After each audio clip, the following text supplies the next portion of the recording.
The story you're about to hear is true. Only the names have been changed to protect the innocent. Fatima Cigarettes, best of all long cigarettes, brings you Dragnet.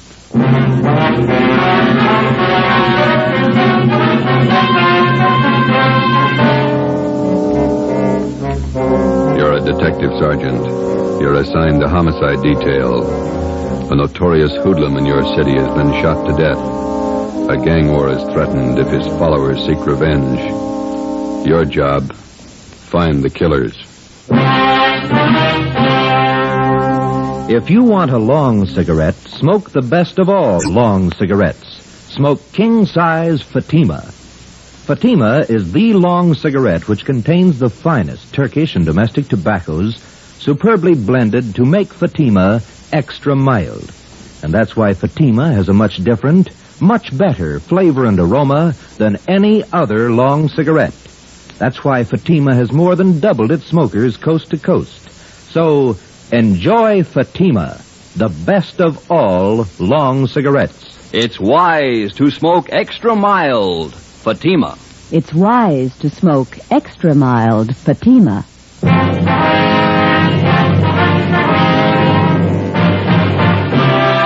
Dragnet, the documented drama of an actual crime. For the next 30 minutes, in cooperation with the Los Angeles Police Department, you will travel step by step on the side of the law through an actual case from official police files. From beginning to end, from crime to punishment, Dragnet is the story of your police force in action.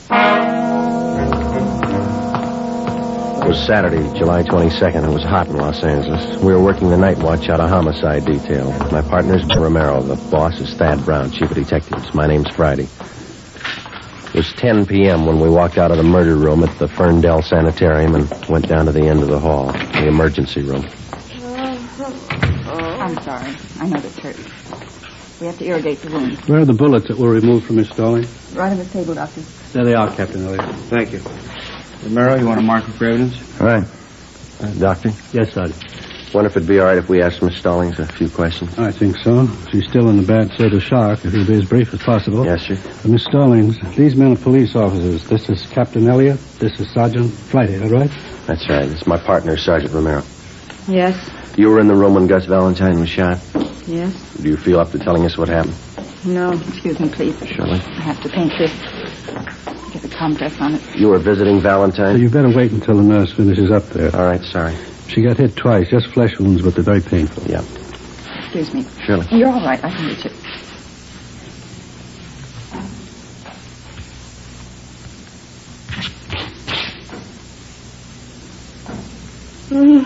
There. All right. You were in the room when Valentine was shot? Yes, I saw it. Did you get a look at the men that did the shooting? I don't remember. Did you describe them? I don't know. You sure you're feeling up to talking now? I don't know. Have you any idea who the men were? No. Maybe we can talk to you later. I don't care what you do. I don't care what you do. You hear me? You hear me? Nervous shock. I'm sorry. We didn't mean to upset her. You didn't. Thought maybe she might be able to help you a little, but I guess not. Better make it sometime tomorrow morning. She'll be all right then. Okay, thanks. I don't know if I saw him. I don't know if I saw him. How should I know if I saw him? How should I know? Let's go. Oh, it's too bad. Better have an ambulance move her up to county hospital. I don't think you should try to move her tonight. She needs a rest. All right, we'll have a detail of men stand watch here till she's moved. What time tomorrow could we see her? If you can make it close to noon, it'd be better. Good rest, she'll be all right. Better let me give you a ring. Right. Could you give us her full name and address? Yes, I have it right here. Ida Mae Stallings, 837 Downhill Street, Linwood. All right, thank you. Anybody else here in the sanitarium see the shooting? Well, I saw the men. I couldn't describe them, just their backs as they ran down the hall after the shooting. How were they built, do you remember? About average, I'd say. Hard to tell. How are they dressed? Well, one of them was wearing a hat. Looked like some kind of summer hat. Straw? No, it was one of those, what am I trying to say? You know the kind. Was it an open weave hat? No, very common in the summer. You mean a Panama? Panama, sure, that was it. White. What kind of suits did they have on? I couldn't tell you. I was in my office when I heard the shots. I came out in the corridor. They were just making to the back door. Anyone else see it? Sylvia Proctor, the nurse who was in the room at the time. Why'd they kill her? I don't know. Any of the patients? Is it possible one of them might have seen him? Yes, one of them did see something. Bert Anderson. Like to talk with him? Yes, we would. Come down this way. He's in room 38, just down the hall from the shooting. I should tell you, Mr. Anderson lost his speech about 9 years ago. He uses a child's slate to write on. Why is he here in the sanitarium? He's old, 73, lives on a pension. Except for losing his speech, he's as sharp as a high school boy.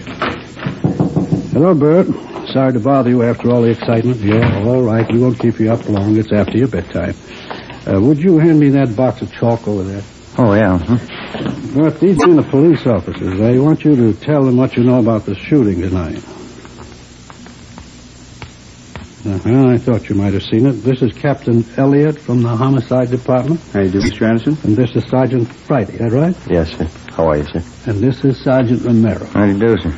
Well, where were you at the time of the shooting, Mr. Anderson? Sitting in here with the door open, huh? Did you get a good look at the men?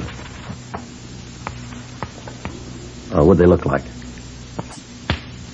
Question, Laura. I don't think he understands what you want to know. Yes, that's the trouble. Let's put it this way, Mr. Anderson. How many men were there? Let's take one of these two men.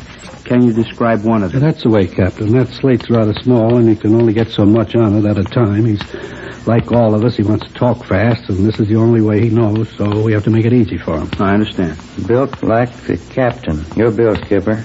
Same man had a thin mustache. That's all I can tell you about him. How about the other man, Mr. Anderson? Can you describe him? Please. What's that second word? I can't make it out. Understand. They were running very fast. Thanks. Yes, we understand. Did you see the other man at all? Fine. What can you tell us about him? All he could see was... man was wearing a hat. A white Panama hat, Mr. Anderson? He says yes. Was there anything peculiar about the way they walked or ran? Did one of them have a limp, for instance? Didn't notice anything. Says he didn't notice anything. Could you tell us anything about the men's faces?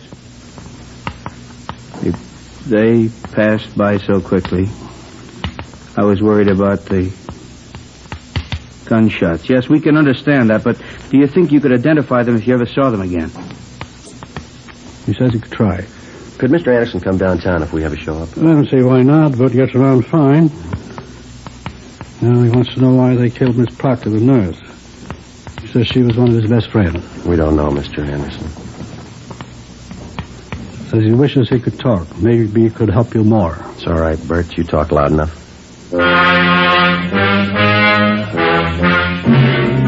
Monday, July 24th, a roundup of all known racketeers and their gang members was ordered by the chief of detectives.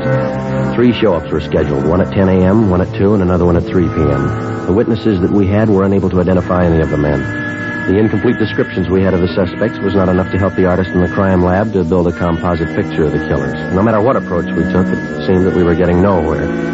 The immediate apprehension of the killers was not only important because of their danger to the private citizen, but because of the ever-present threat of an open shooting war between Gus Valentine's followers and members of the murder gang, whoever they were. 3:15 p.m. I got it. Homicide, Romero. Oh, Yelly. All right, thanks. Crime lab. They make a run on those slugs you got at the hospital? Yeah, no match. Oh, that's great. How fouled up can it get? Yeah. Hi. Come on, slow motion. I'm with you. Hi, Rambo. Cromwell's message here to call you why. Well, yeah, better do it right away. Just so the skipper told Stormy and me to work with you guys on the Valentine thing. We can use all the help we can get. Joe, you slide the phone over? Oh, yeah, here you go.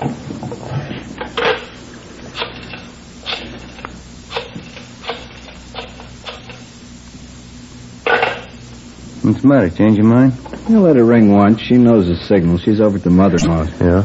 Mother-in-law's got lots of money and a limited phone. Let her call me. You got any ideas, Earl? Well, I don't know anybody who liked Valentine. A lot of them could have killed him. Just got word from the crime lab. There's no match on those slugs. And you didn't get anything out of the show-ups? No, no. Maybe that Stallings woman can give us something, huh? You haven't been out there yet? No, not yet. We've been sweating out the show-ups. Stormy and I read your reports. Rough go. We had an idea. Yeah? One of Valentine's boys you didn't get around to yet. Who's that? Benny Davis. He was pretty close to him. Thought a lot of him. If anybody figures to take over his interest, it's probably Davis. Well, you think advancement could have been the motive for him? No, he wouldn't kill him. Anyway, he couldn't have. Just got in from Florida this morning. That doesn't mean he couldn't have engineered it. Possible, but I doubt it. Stormy and I know his operation pretty well. Pulled him in on that Patterson killing 6 months ago. Check back to his record. Never picked up carrying a gun. Well, it doesn't mean he couldn't get one in a hurry. I'm not going to guarantee, Davis, but I don't think he's your man, Joe. You got a line on him? He lives at the Churchill Arms out in Wilshire, near UCLA. All right, we'll talk to him. What was the name of that girl who was wounded, the one at the sanitarium? Ida Mae Stallings. We'll go out and talk to her if you like. Fine. Who's going to see the Stallings woman at the sanitarium? We are. The doctor just called in from out there. Oh, yeah? Says she got something important to tell us. What do you think? She ran with Valentine. She knew his friends. Yeah? Maybe she knows his enemies. As we planned, Detectives Rombo and Stromwall went out to the Ferndale Sanitarium to talk to Ida Mae Stallings. Ben and I drove out to the Churchill Arms apartments to see Benny Davis, one of Gus Valentine's close friends. He left a message with the desk clerk that he would be at his tailor's most of the day. The clerk gave us the address. It was an exclusive custom shop on Crescent Drive in the heart of Beverly Hills. Franklin Smith Limited was one of those places that featured imported Scotch tweeds and fine English woolens.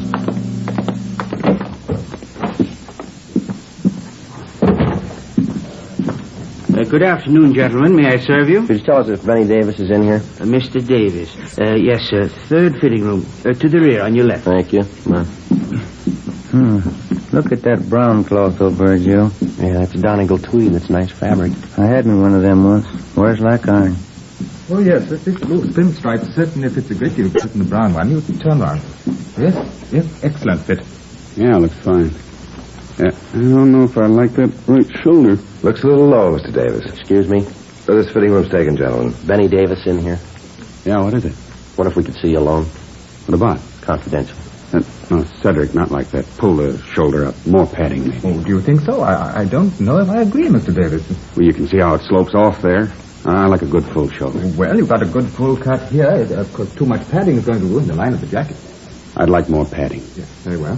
Number 2 pad on the right shoulder and ease the armhole. Number 2 pad, right shoulder, ease armholes. What is it, income tax? What's the secret? We're police officers. I'd like to talk to you alone for a minute. All right, be finished in a second. That takes care of this one, Mr. Davis. You want 2-inch cuffs in the trousers? Yeah, on all of them. Cedric, be sure to get these sleeves short enough. I'd like lots of linen to show. Oh, yes, surely. Now, if you'll slip on the green tropical. Okay. I'll take your jacket. Thanks. Hey, want to tell me what it's all about? Rather talk to you alone. Here are the trousers. Okay. Good-looking suit, huh? Fine. Yeah, get all my stuff made here. I'll let Smith here make you a suit sometime. Got a fine suit of clothes. Yeah. Thank you, Mr. Davis. Is your jacket, Mr. Davis? Right. That looks fine. Yes, the trousers are just right. A little fullness in the back of the jacket here. Uh-huh. And taking the center seam. Taking center seam. How much? And trimmed. Here's the back. Raise the back. Short collar. Short collar. Looks just fine. That's a nice soft roll of the lapels, isn't it? Yeah, good. All right, Mr. Davis. Now, how about the white Palm Beach? Nice Panama hat would go good with that one. I never wear them. I like a coconut palm with a wide puggery band. Wonder if you could hold off the next fitting for a minute. We won't keep you long. All right. Any place around here where it's private? We can use Smith's office. Okay, Frank? Certainly. Go right ahead, gentlemen. Thank you. Which way? Back here.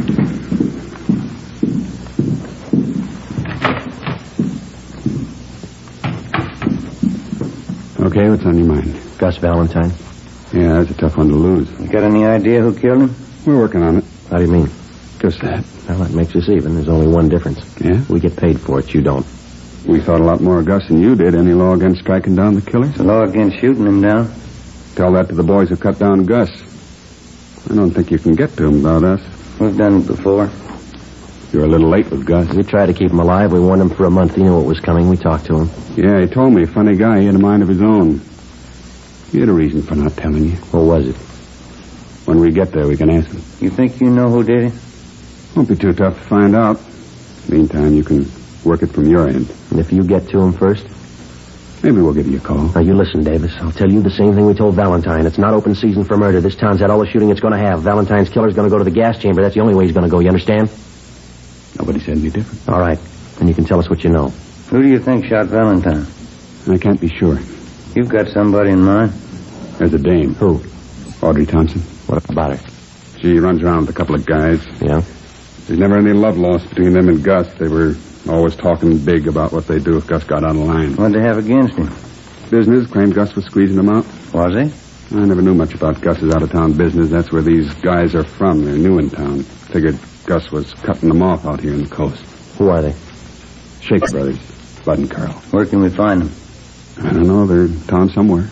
What about this Audrey Thompson? Nice dame. Hard to figure. Husband died a year ago. Real nice woman. Been doing the town with the Shaker boys. Nobody could figure it. You think she's in on it? No, but she could finger him if anybody could. Lives at 8700 North Toronto. All right, Davis, thanks. What's the new wardrobe for? Going east to catch a new Broadway show leaving Wednesday. Better hold off for a week, huh? All right. Come on, Ben.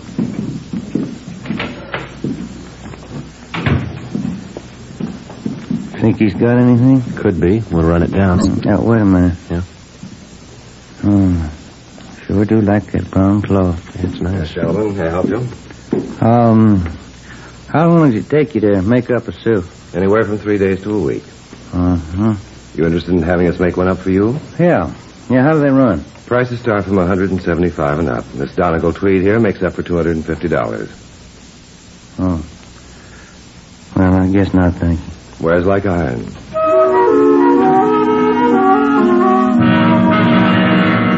4:30 p.m. We drove out to 8700 North Serrano to the home of Audrey Thompson. There was nobody home.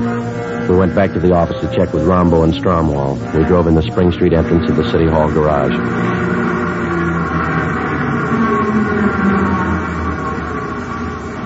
There's Rombo and Strom. They must have just got in. Hey, Rombo. Hi. How'd you make out?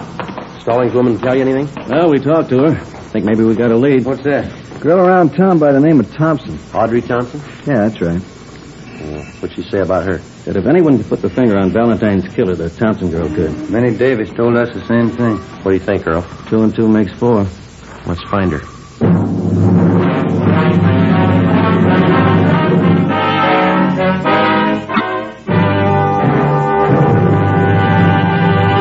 You are listening to Dragnet for the step-by-step solution to an actual police case. Here, step by step, are the reasons why Fatima has more than doubled its smokers from coast to coast. Step 1. The name Fatima has always stood for the best in cigarette quality. Step 2. Long cigarette smokers discover Fatima has a much different, much better flavor and aroma. Step 3. Long cigarette smokers find Fatima extra mild. Fatima is the long cigarette which contains the finest Turkish and domestic tobaccos superbly blended to make Fatima extra mild. And that's why more and more smokers every day agree It's wise to smoke extra mild. Fatima. It's wise to smoke extra mild Fatima. Yes, the name Fatima on that golden yellow package is your insurance of an extra mild smoke. So enjoy king-size Fatima, the best of all long cigarettes.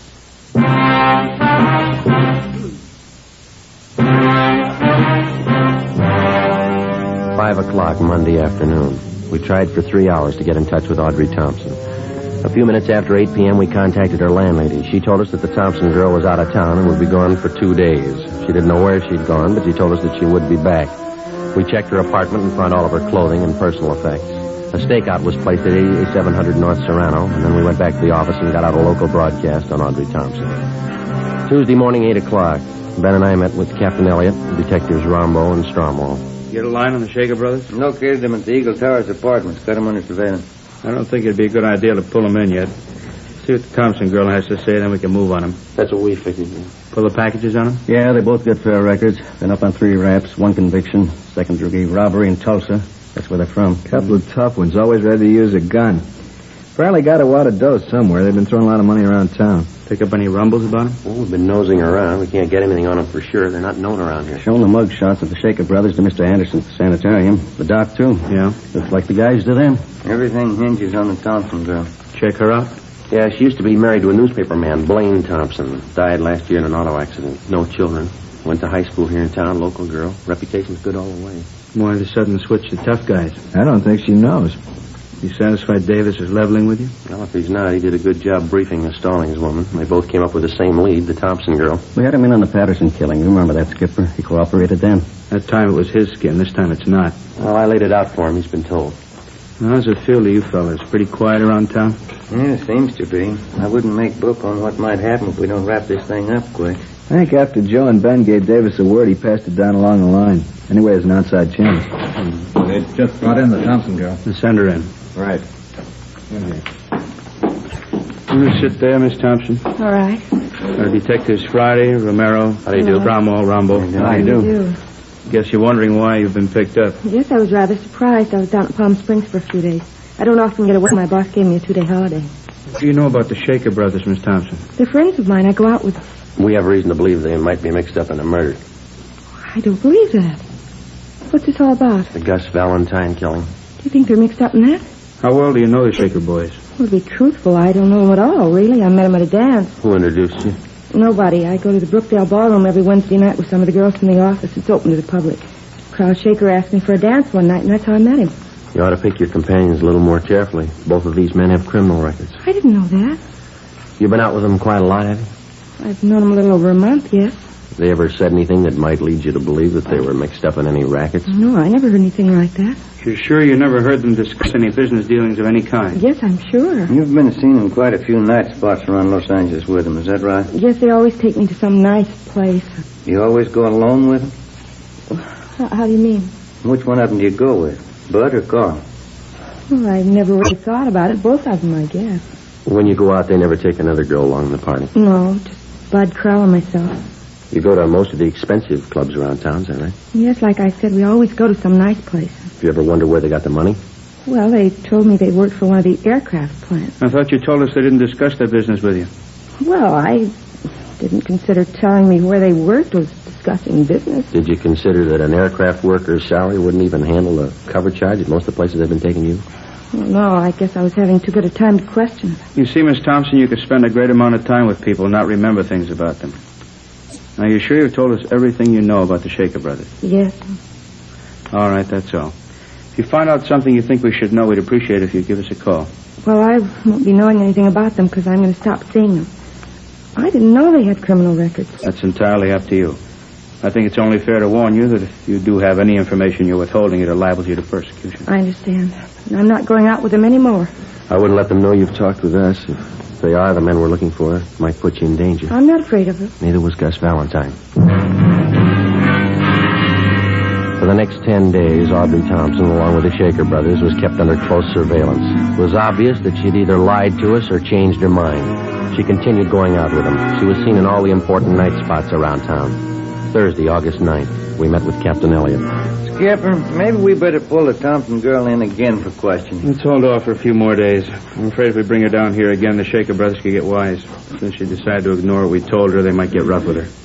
Why can't we move on them? Shake down their apartment. If we're lucky enough to come up with a murder gun, we can work from there. I don't think so, Joe. The record and only one conviction. I think we'd be playing a long shot. That's the way it looks to me, Earl. Maybe something will break if we can hold out just a few days more. Yeah, being watched awful close. If they try to move in any direction, our men will be with them.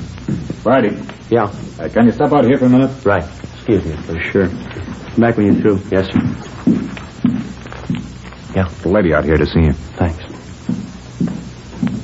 Mr. Friday. Hello, Miss Thompson. I didn't stop seeing the Shaker boys. Yes, we know.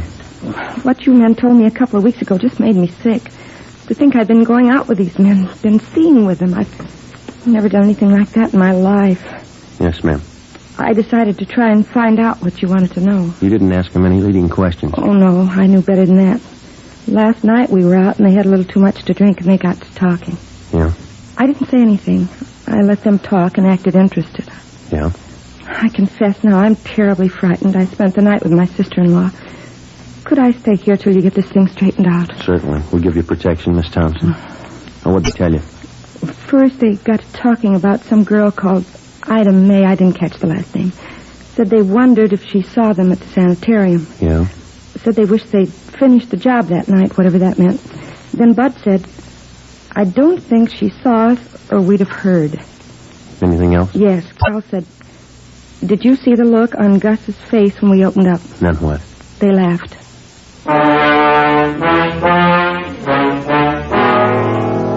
I had a stenographer take Audrey Thompson's statement, and I filled in Captain Elliott, Rombo, Stromwall, and Ben. We checked the stakeout on the Shaker brothers' apartment. The suspects hadn't been seen since early that morning when they'd gone in.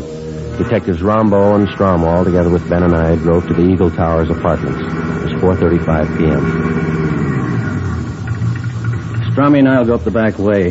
We'll notify the men on stakeout. Keep a sharp eye all around. Right. Let's go.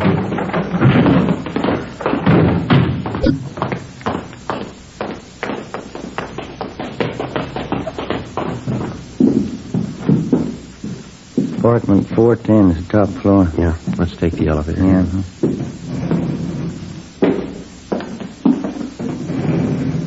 Push 4. Right.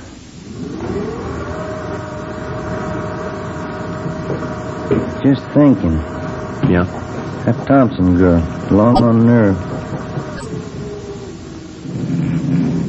It's this way. There it is. Cover me. Yeah.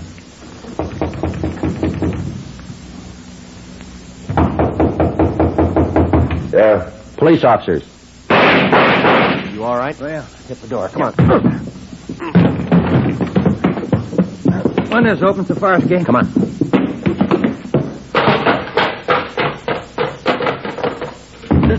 There they go over by the ventilator. Watch it.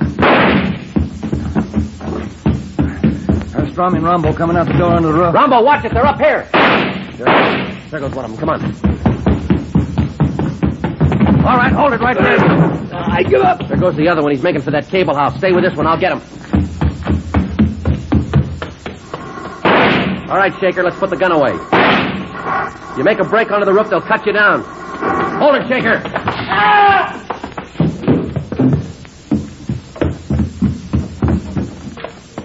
You all right, Joe? Yeah. Did you shoot him? No, he was trying to make it to the roof. He grabbed that hot terminal over there and knocked him cold. Oh, yeah. Move your foot, will you? Yeah. What's that? White Panama hat.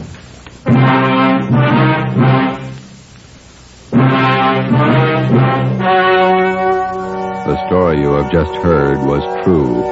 Only the names were changed to protect the innocent. On November 19th, trial was held in Superior Court, Department 89, City and County of Los Angeles, State of California. In a moment, the results of that trial. It's amazing how many long cigarette smokers are changing to Fatima. Here is the actual report. From coast to coast, king-size Fatima has more than doubled its smokers. Yes, more and more smokers every day are discovering that Fatima is the best of all long cigarettes. Long cigarette smokers find Fatima has a much different, much better flavor and aroma. Long cigarette smokers find that Fatima is extra mild because it's the long cigarette which contains the finest Turkish and domestic tobaccos superbly blended to make it extra mild. So enjoy extra mild Fatima. Best of all long cigarettes. It's wise to smoke extra mild Fatima. It's wise to smoke extra mild Fatima.